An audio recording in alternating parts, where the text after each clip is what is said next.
Shiba pregnant हुई 8 साल बाद। आईवीएफ से प्रेगनेंसी हुई। 3 अबॉर्शन पहले हो चुके थे। डर इतना था कि कहीं ये बच्चा तो ना अबॉर्ट कर जाएगा। परेशानी में मेरे पास आई। ब्लड प्रेशर हाई था, पल्स हाई थी, परेशान थी। उसको जो मैंने बताया वो आप सबको बता रहा हूँ, क्योंकि अगर आपको प्रेगनेंसी हुई है आईवीएफ या नॉन आईवीएफ, बहुत सारी चीज़ें आपकी जाननी ज़रूरी हैं। जैसे कि सबसे पहली चीज़, क्या गलतियाँ करते हैं लोग पहले तिमाही में। नंबर 2, सबसे अच्छी प्रैक्टिसेस क्या हैं जो आप कर सकते हैं प्रेग्नेंट होने के बाद में। आपका डाइट और न्यूट्रिशन क्या होना है।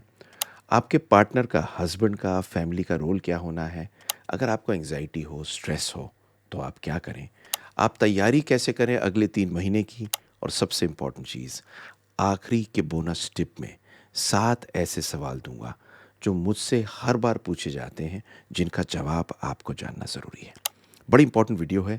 लाइक, शेयर, सब्सक्राइब इसे कर दीजिएगा, क्योंकि ये अकेली वीडियो आपके प्रेगनेंसी होने से पहले, आपके प्रेग्नेंट होने के बाद, आईवीएफ हो या ना आईवीएफ हो, क्योंकि हर प्रेगनेंसी स्पेशल है, बहुत ज़रूरी है।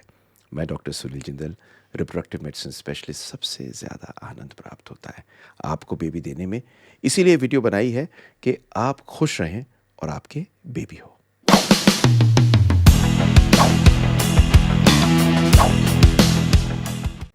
तो सबसे पहले तो देखिए, पहले 3 महीने बड़े इंपॉर्टेंट हैं। हमेशा कहता हूँ कि आपकी आईवीएफ की प्रेगनेंसी ऐसी है कि जब आप प्रेग्नेंट होते हैं, पहली इनिंग्स में आपने रन बना लिए, पर मैच तब जीतेंगे जब आपके हाथ में बेबी हो।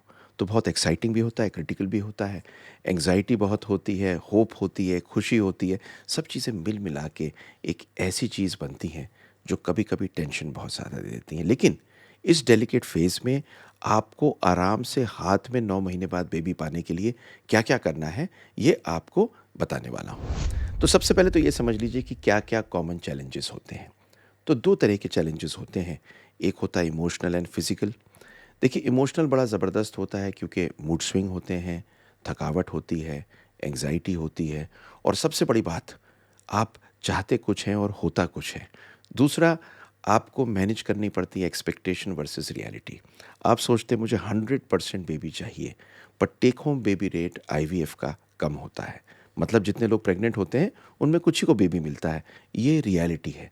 पर इसमें बेस्ट रिजल्ट पाने के लिए आपको क्या करना है।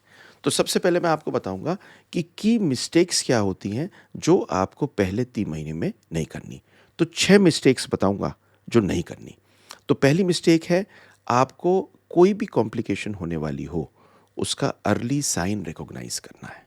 मतलब, अगर आपको बहुत पेन हो, अगर आपके स्पॉटिंग हो, अगर आपको ऐसा लग रहा हो कि नीचे भारीपन हो रहा है, फौरन डॉक्टर के पास जाइए। नंबर 2, एक गलती लोग करते हैं कि सोचते हैं कि प्रेग्नेंट हो गए, अब तो कोई दिक्कत है ही नहीं, अब मौज लो, आराम से किसी और प्रेगनेंसी की तरह होगी। ऐसा नहीं होता। आपको जो प्रिस्क्राइब्ड दवा डॉक्टर ने दी है, वो आपको फॉलो करनी है, जिसमें प्रोजेस्टेरॉन भी है, हार्मोनल सप्लीमेंटेशन भी है। आप उसे छोड़ नहीं सकते। तीसरा, आपको ओवर एक्सर्शन नहीं करना। बहुत सी बार जैसे होता है ना कि कुंभ नहा के आऊँगी, मत करो। कुछ लोग कहते हैं शादी में जाऊंगी, मत करो। भगवान तो हमेशा साथ रहता है। आप स्ट्रेनुअस एक्टिविटी नहीं करेंगी और स्ट्रेस नहीं लेंगी। अपने डेली रूटीन को बैलेंस करके एडिक्वेट रेस्ट लेना ज़रूरी है। चौथी चीज़ होती है कि आपका हाइड्रेशन और न्यूट्रिशन। हाइड्रेशन न्यूट्रिशन का मतलब होता है आपके बॉडी के अंदर पानी पूरा होना चाहिए। तो आप जूस लेती हों, पानी लेती हों, चाय लेती हों, जो भी चीज़ लेती हों, आपका पानी पूरा होना चाहिए। और आपकी डाइटरी चॉइस के अंदर प्रोटीन और हरी सब्जियां बढ़िया होनी चाहिए। क्यों? क्योंकि अगर ये नहीं होगा तो आपके बेबी के पास में पानी कम पहुंचेगा।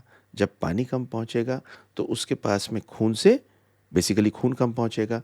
इसकी वजह से बच्चे के चारों ओर पानी कम हो जाएगा और बच्चे में आईयूजीआर हो सकता है। इसलिए ज़रूरी है ये करना। अगला है, आपको जो नहीं करना, 5वीं चीज़ बता रहा हूँ, आपको अपने अपॉइंटमेंट को स्किप नहीं करना। देखिए, ये जो पूरा टाइम होता है, इसमें अलग-अलग टाइम पे अलग-अलग चीज़ें चेक करते हैं। तो मतलब, अगर सपोज़िंग आपके 12वें हफ्ते का प्रेगनेंसी है, तो वो 12वें हफ्ते में होना है। अगर आपका लेवल 2 प्रेगनेंसी का अल्ट्रासाउंड स्कैन है, तो वो आपका जिस टाइम पे होना है उसी टाइम पे होना है। कुछ ब्लड के टेस्ट हैं जो टाइम पे होने होते हैं। आपका वेट रेगुलरली मैनेज करना होता है, तो कभी स्किप मत करिए अपने अपॉइंटमेंट को। और सबसे इम्पॉर्टेंट बात, आपको अपने हार्मोनल चेंजेस को समझना है, जैसे कि उल्टियाँ शुरू होती हैं, फटीग शुरू होता है, और डॉक्टर से गाइडेंस लेनी है क्योंकि हार्मोन्स इसमें चेंज कर जाते हैं। अब मैं आपको बताऊंगा बेस्ट प्रैक्टिसेस क्या है हेल्दी आईवीएफ फर्स्ट ट्राइमेस्टर की। तो सबसे पहले तो आपको अपने डॉक्टर से कम्युनिकेशन में रहना है। आपके डॉक्टर आपके लिए बेस्ट मीन करते हैं, जो कहते हैं वो फॉलो कर लो। नंबर 2, आपको प्रायोरिटाइज करनी है मेंटल हेल्थ। मतलब आपको कुछ ऐसी चीज़ें जैसे कि योगा होता है, मेडिटेशन होता है, जर्नल करते हैं, सुबह उठते हैं, पूजा करते हैं, ये सारी की सारी चीज़ें आपको मेंटली करनी है, जिससे आप कंफर्टेबल रहें, क्योंकि जितना आप मेंटली कंफर्टेबल रहेंगे उतना बेहतर रहेगा। तीसरी चीज़ करनी है, आपको सेफ एक्सरसाइज और मूवमेंट करनी है। देखिए, लो इम्पैक्ट एक्सरसाइज जैसे कि वॉकिंग है, योगा है, ये आपकी सर्कुलेशन बढ़ाते हैं, बच्चे को खून बेहतर पहुंचाते हैं, आपके मूड को बेहतर करते हैं। अपने डॉक्टर से बात कर लीजिए सेफ एक्सरसाइज क्या है। एडिक्वेट स्लीप एंड रेस्ट, आपको रेस्ट बढ़िया तरह से लेना है।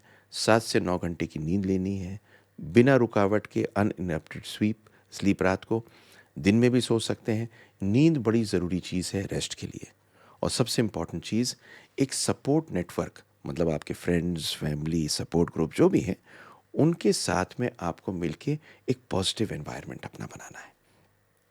अगली चीज़ बताता हूँ, डाइट एंड न्यूट्रिशन। खुराक सब कुछ है, और अब आप खुराक एक जने के लिए नहीं ले रहे, आप 2 जनों के लिए ले रहे हैं, अपने लिए और अपने बेबी के लिए। तो सबसे पहले कौन-कौन से खाने आप ले सकते हैं? आपको नटशेल में एक ऐसी चीज़ बताऊँगा कि आप खुद चूज़ कर पाएँगे। तो क्या-क्या लेंगे आप? आप लेंगे लीन प्रोटीन। लीन प्रोटीन का मतलब रेड मीट नहीं, एग ले सकते हैं, आप ले सकते हैं, फिश ले सकते हैं, पर मरकरी ना हो उसके अंदर। दूसरी चीज़, आपको फोलेट रिच फूड चाहिए, हरी सब्जियां हर तरह की। आपको होल ग्रेन चाहिए, छानस मत निकालिए, बाजवा, ज्वार, मकई, और ये आटा भी अगर आप छानस नहीं निकालते तो ये बहुत बेहतर चीज़ रहती है।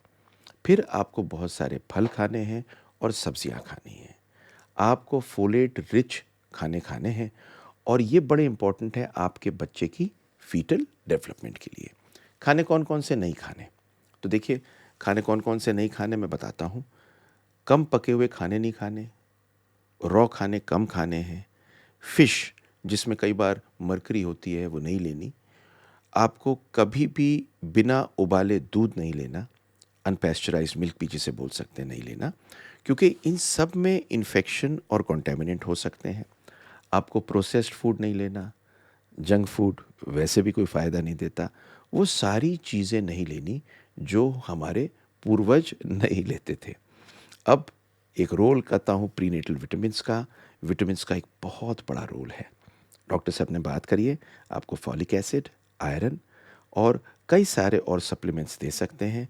डॉक्टर आपके बेस्ट जज हैं, उनको फॉलो करिए। अब आता है कि रोल क्या है पार्टनर सपोर्ट का। देखिए, बेबी आपको अकेले नहीं मिलेगा। ये बेबी आपका और आपके हस्बैंड का दोनों का है। 50-50 पार्टनर हैं। वो अलग बात है कि माँ बड़ी कमाल की चीज़ होती है कि बेबी को कैरी करती है, तो उसका बहुत बड़ा रोल हो जाता है। पर इमोशनल सपोर्ट आपके हस्बैंड को हर काम को, डेली टास्क को हेल्प करना, ये एक और बेहतर बॉन्ड और मोहब्बत बनाएगा। और जब बेबी पैदा होगा तो इस प्रोसेस को आप दोनों ने एंजॉय कैसे किया, ये आप याद करेंगे। और आपको एक टीम अप्रोच बिल्ड करनी है। बहुत सारे चैलेंजेस होंगे, जैसे कि आपको हो सकता है वॉमिटिंग हो सकता है कोई छोटी-मोटी कहानी हो रही हो इसमें। इसमें आपको हेल्प अपने हस्बैंड की फैमिली की चाहिए, तो पूरी फैमिली आपके साथ होती है और होनी चाहिए। अब आती है चीज़ कि आप एंग्ज़ायटी और स्ट्रेस को हैंडल कैसे करेंगे। तो इसकी 2 चीज़ें आपको बताऊँगा। पहली चीज़ तो रिलैक्सिंग टेक्निक्स रखनी है, एक्सरसाइज़ करना है, योग करना है, माइंडफुल प्रैक्टिसेस करनी है, मेडिटेशन करनी है। बहुत हेल्प करती हैं, बहुत हेल्प करती हैं। और इस टाइम पर इसलिए करती हैं कि न जाने क्यों कौन-सा एक थॉट आ जाए दिमाग में और आके आप उसे कॉफ़ी पिलाने लगे और आपसे बात करके नेगेटिविटी करने लगे। ऐसी जो चीज़ें होती हैं वो मेडिटेशन से और उनसे बात ना करके इन थॉट से बेहतर रहती हैं और आप ज़्यादा कंफर्टेबल होंगे। अगली चीज़ है कि आपको अगर फिर भी बहुत टेंशन है, तो आप किसी भी प्रोफ़ेशनल हेल्प को सीक कर सकते हैं, किसी भी थेरेपिस्ट या काउंसलर को, बट नॉर्मली ज़रूरत नहीं होती। क्वेश्चन है, अब आप प्रिपेयर कैसे करेंगे अगले ट्राइमेस्टर के लिए? इसके लिए आपको समझनी है कुछ माइलस्टोन्स। सेकंड ट्राइमेस्टर के अंदर क्या-क्या चीज़ें होनी हैं, क्या-क्या डेवलपमेंट की स्टेज होनी है, टेस्ट कौन-कौन से कराने हैं, ये आपका समझना अपने डॉक्टर से ज़रूरी है। अपने हेल्थ के बारे में रेगुलर रहें, चेकअप कराएँ और मैं आपको आज एक बात बताऊँ, मैं एक वेबिनार लेके आ रहा हूँ और ये वेबिनार इतना कमाल का होना है, फ्री गिफ्ट भी दूँगा, जिसमें आपके आने से आपको बहुत सारी चीज़ें मिलेंगी। तो आ जाइए, लिंक मैंने दिया हुआ है, कोड दिया हुआ है, स्कैन कर लीजिए या फर्स्ट कमेंट में या लिंक से आ जाइए and come to my webinar. मैं और आप बात करेंगे और एंड में आपको देता हूँ एक बोनस टिप। पर बोनस टिप देने से पहले एक बात कह दूँ, लाइक, शेयर, सब्सक्राइब कर दीजिए। क्योंकि अगर आप लाइक करेंगे, शेयर करेंगे, तो ये वीडियो कुछ ऐसे लोगों के पास पहुँचेगी, जिन लोगों को इसकी ज़रूरत हो।